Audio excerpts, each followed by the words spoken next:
welcome to the Doomsday Report. Now, on this week's episode, I'm being joined by Drekavac. Is it Drekavac? Is that Drekavac. Drekavac. You got to remember Drekavac. Yeah, now, you guys are from Aberdeen, aren't you?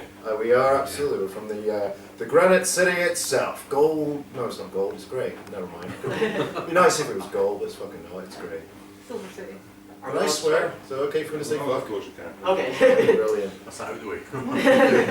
Now, first thing I need to know is how the hell do you pronounce your stage names? Because I had a look on them on Facebook, and there's a couple I can pronounce, but the rest of them is like. So one of the longer ones, Mephistopheles. Right, so. And it's Queorthanath for me. Hyperion. Alderon. That's Sodom, and I'm Drogger.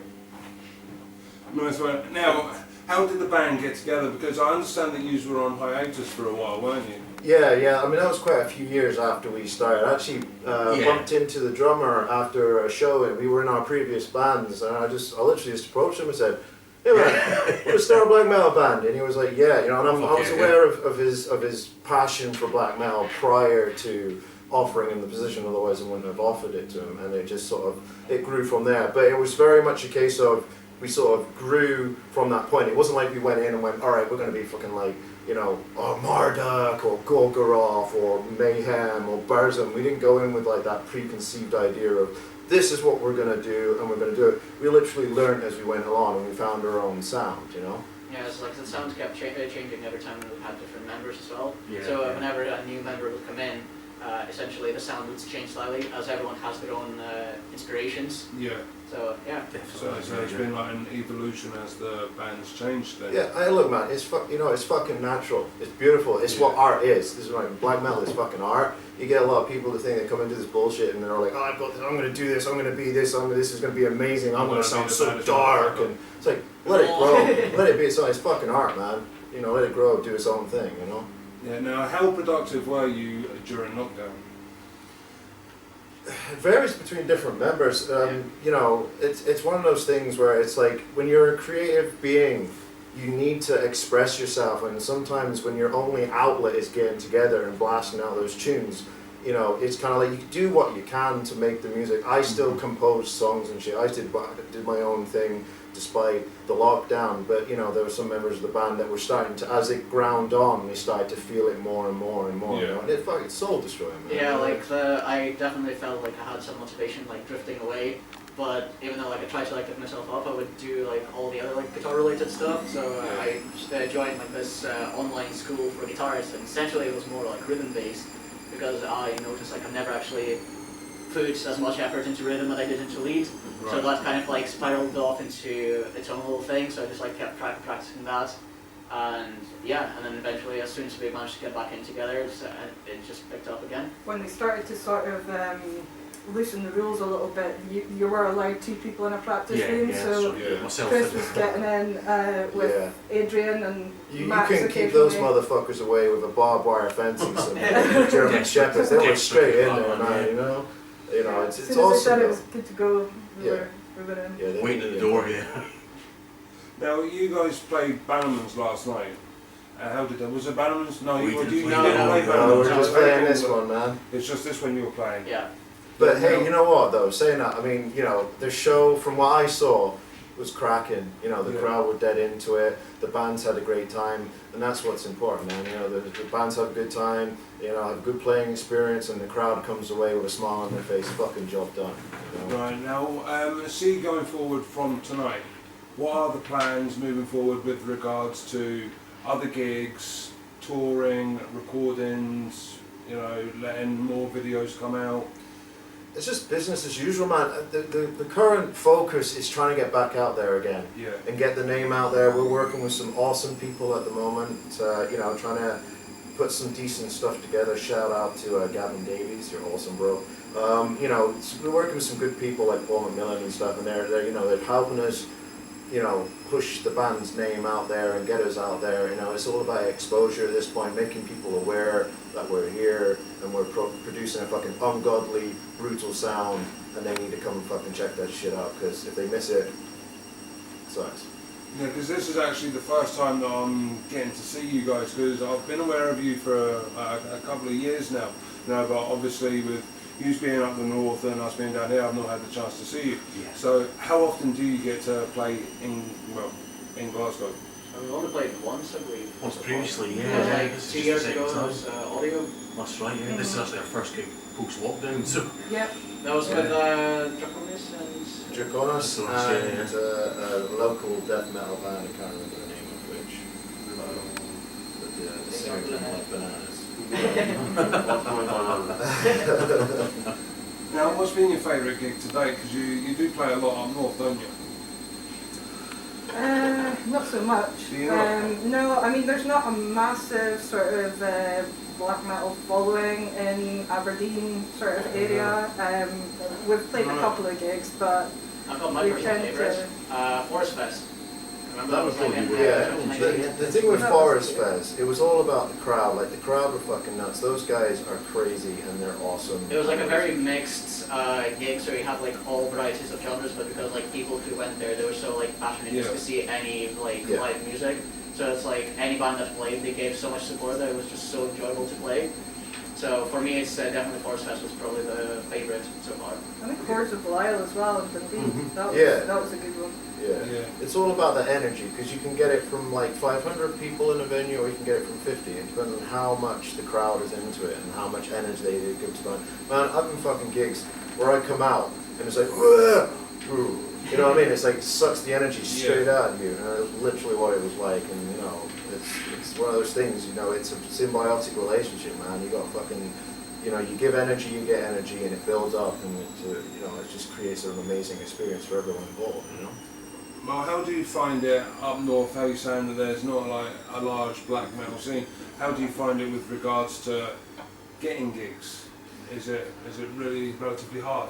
There's not that many venues that really can cater for the style of music we do, and the venues, I mean, there's only like one or two predominantly, you know, but the crowds that we get from there are still really good. There's a lot of folk that have probably seen us umpteen times before and still come and kind of go nuts for us regardless, you know, but the style of music we do isn't very favourable to a lot of the venues now, certainly because there's not like a massive amount of venues that cater for this style of music anymore, so That was the problem that I found when I was living in Fife and I was like trying to get a band together. I didn't know what bands were there or what venues, and you know, so it kind of stayed stagnant for a long time.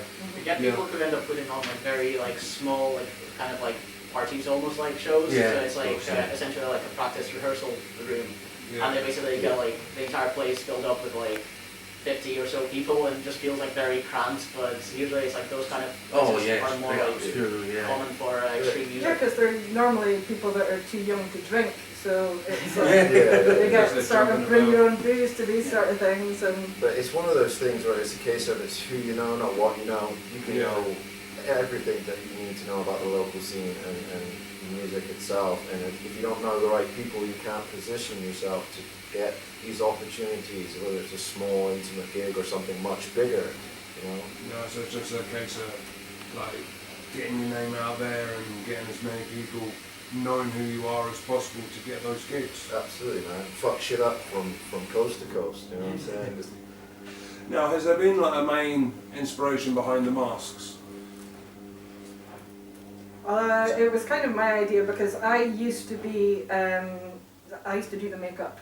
I've always been driver and I always did the makeup and stuff, but when I became a member of the band, it was just too much for me to get everybody ready, and of course it's really difficult to find somebody to come and do black metal makeup for every gig, so I said it'd be so much easier if we could combine the corpse paint into masks, and that would save us so much time. Yeah, but for me as well, it's also an artistic outlet. It's my way of showing my pain on the outside. Because these fucking things, when you start practicing, it gets hot up there. They fucking hurt, man. I mean, I struggle to breathe in one of these masks. I can only imagine what it's like under that. You'll see, like today, probably after the show, I'll be standing in a puddle of sweat. It was actually Max's first show, he nearly passed out, didn't he? And that's like before we figured out. Like, this motherfucker got crazy, nearly fucking passed out like so many times. That's hard. It's like when you have push it stage to the lights. fucking limit, man. Push it to the limit. Near death. Yeah, I think that's sort of the outstanding, something on the band that still doesn't wear a mask, but just predominantly for me, as sad as it sounds, because I will pass out while playing the drums, so that's the Oh, Yeah, it's a full workout, I've isn't it, never- for yeah. Chris But on the at some point, drum? just in fitting with the rest of the folk, you know, I'm going to have to at some point. Cardio is important for drummers, like. It is, yeah, that's yeah, still part of the deal, you know. So, But you know, just a wee story though. Another thing that inspired the masks was actually a conversation with Jeff from Mushroomhead. Right. You know, I was talking to him, and we spent 2 hours. Me and Quail and I just hung out with this guy. He's such a cool guy, and he's just so down to earth. And we got onto the subject of masks. Of course, it's Mushroomhead. Why would Yeah. you know what I mean?